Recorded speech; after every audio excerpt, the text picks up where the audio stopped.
What's up, you guys? Blake the Strafe here, and today I got a very special video for you.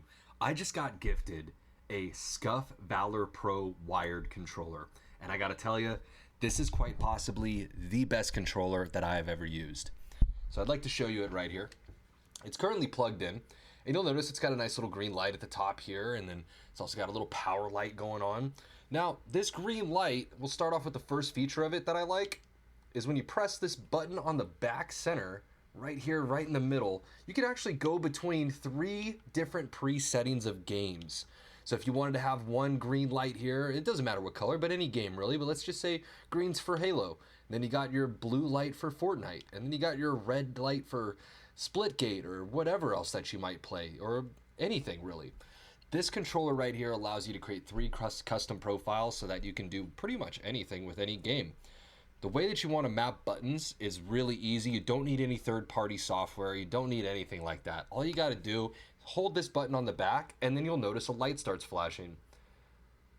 Once the light starts flashing, press the 2 buttons that you want to map. So let's say I want to map my bottom paddle right here to the A button. All I would do is press both at the same time and watch the light.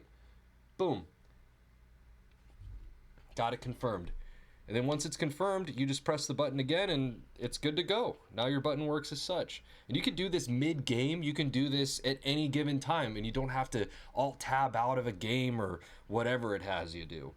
Now, this also works on console games. And that brings me to my second point about this controller that I really like, is that this has both 250 and 1000 response time input capabilities. And what I mean by that is that there's actually a mode that you can do for PC gaming specifically that allows you to overclock your controller to 1000 polling rate without having to use something like the USB hub or the other types of software that are out there to overclock your controller. It's literally built into the controller itself with a macro.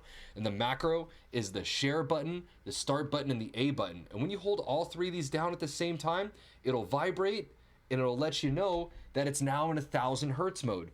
Once you plug it back into a console, no worries, it automatically goes right back to 250 for easy usability experiences. When you're using it in a console environment, I'm gonna tell you, there is a noticeable difference between 250 and 1000 polling rate. So if you're on a console and you need a really fast response controller, this will do you good, but you're not going to get the most out of it unless you upgrade to a gaming PC that has that 1000 polling rate capabilities. Maybe the next generation of consoles will allow that kind of capability, but until that happens, this is kind of a PC exclusive thing. Now, let's get down to some of the buttons and the triggers and everything else on it. We'll start with the paddles because obviously this is everybody's favorite, but on the back you'll notice that I've got 1, 2, 3, 4 total paddles that are all mappable, again with 3 different custom settings that you can choose from. When you're looking at this controller, you'll notice that my hands rest pretty easily on the back and they're separated enough so that there's not overlap, your fingers aren't too close to it. The thing that I like about this is that it's not like the Elite Series 2 where your buttons are kind of like stacked on top of each other like this. This allows you to have a little bit more wiggle room, a little more flexibility, and you're not gonna accidentally hit the button below or above it as frequently. And of course, if you're a claw player, these back buttons are still accessible with your ring and your pinky finger comfortably too. If you have big hands like me, you can see that I've got full grip control here of all 4 buttons still while maintaining pinky and that capability. So I mean, you could do a lot of versatility with this thing as a claw player like myself. Now, my favorite part about this, listen to this. I'm just gonna click it against the mic, but just listen to this. You hear that? These buttons on the back are mouse click capable. That's what I'm talking about. This is instant response to your input. As soon as you press on this little thing, it's sensitive and it'll click like a mouse. You don't have to wait this whole distance like a paddle on the Xbox, which weirdly enough is, I think, slower than the buttons on the Xbox Elite Series 2. So you're already at a disadvantage with that thing. But with this thing right here, you're getting instant clicks right to the computer at 1000 hertz. And if not 1000 hertz, you're getting instant clicks to the Xbox, which, if it's going against any other type of controller that at least Xbox has put out, you're going to have an advantage at least on a millisecond level. Next feature, You'll notice these little tabs right here, right below the trigger points. When resting, they don't ever get touched by your hand, so you don't get any irritation from them. You can turn these in all the way or out all the way, and depending on your preference, for things like racing games, you can have full actuation of the controller. But if you're like me and you like FPS games, you tighten those up. Listen to this. Mouse clicks. It allows you to, in real time, mid-game, to convert to mouse click settings if you want. Or if maybe you have a hybrid, like a speedrun game in which you need to have this all the way down. A good example of this is like using the Ghost in Halo 2 or some other boost technology where you want to get the most out of it without having to go into your Xbox settings and everything and make custom little macros. No, it's all right here. Literally the click of a switch, ready to go. Now, the joysticks come with a second taller joystick. I don't have the box on me right now, but that is a feature that comes with the wired. It also comes with a cool thing right here that you can customize just like other Scufs, but this front faceplate actually comes right off magnetically. Let me get it around this thumbstick here. There we go. And just like that, you can get custom faceplates if you want to paint them or have somebody paint them for you. There's custom ones from the Scuf site. All kinds of fun things. But you can go ahead and just slap it right back on over the top and it goes right back in real easy. Back on the back, grip. And I'm talking a nice rubberized grip here that has a lot of ridges and airflow capabilities. Too many times on the Xbox, this super tiny little mat, I don't know if it's mat, but it's little tiny X's that are super clumped together.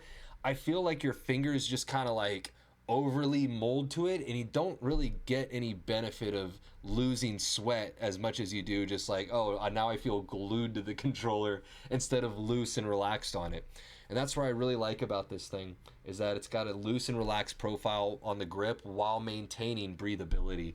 And for those of you that sweat in video games, there's a reason that they call us sweats, and let me tell you, this is probably one of the best, if not easier to clean controllers that you can own due to the larger divots and the larger pattern you can see here, honeycomb-like on the side of it. I don't know if this helps you, but if you listen, you can hear how tough it is, how it's not as like a loose rubber, it's a tight rubber. And of course, that rubbing of the front panel there is a very smooth finish too, so on the bottom palm right here where it rests, you're not getting that weird like plasticky feeling. It's a very smooth, almost natural feeling to it, like you're holding something you're supposed to be holding. Now, there is a capability on the bottom of the controller that you can adjust your microphone volume and your game volume in real time through a headset jack if you have a headset capable like a Turtle Beach or something similar. I've got the Astro A10s on right now, and the way that I have it set up is through a dual PC setup, so I have to have it plugged into my PCs, otherwise I'd have it on this, but then you guys wouldn't be able to hear the game. So you can still do workarounds, and I think that this is a great feature to have right here at the thumbs in real time. You literally don't even need to open your party chat software or anything. If you need to just turn things down or up, it's right there at your fingertips. Real easy to work with. Now again, there's 3 different settings that you can choose from, and the lights will change to each color. And what I like most about this is whenever I'm doing something like Halo or I'm going over to another game, I don't like having to open up,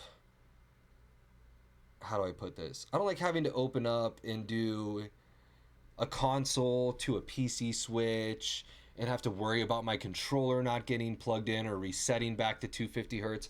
This thing, it just does the job for you, essentially. I mean, this is a tool for a serious competitive gamer. I mean, this, say what you will, it's like, oh, well, it's cheaper than the wireless one. Well, this thing is built for fast response time. This thing is built for fastest possible huntsman-like aggression.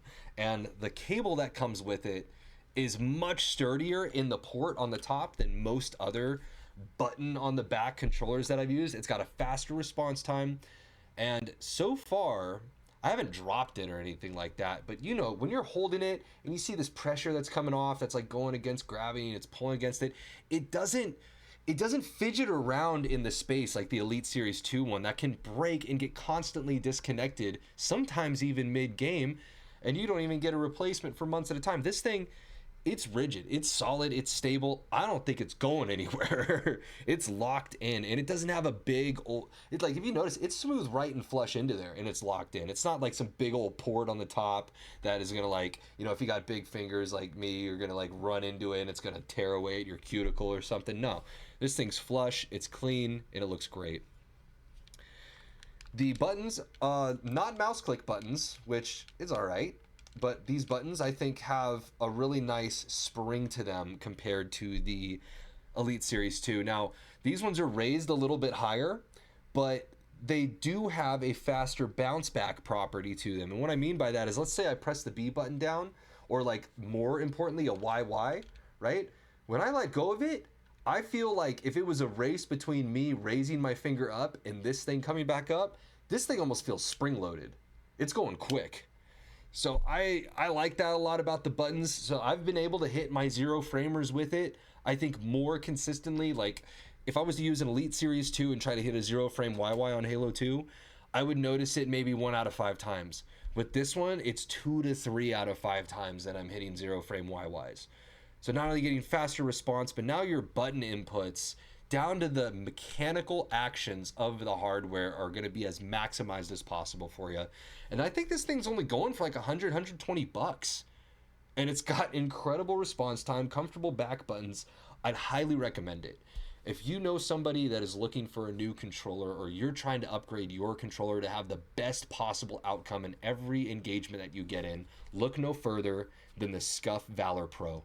It's got the Blake the Strafe seal of approval. Go pick one up. I'll see you on the battlefield. Thanks again.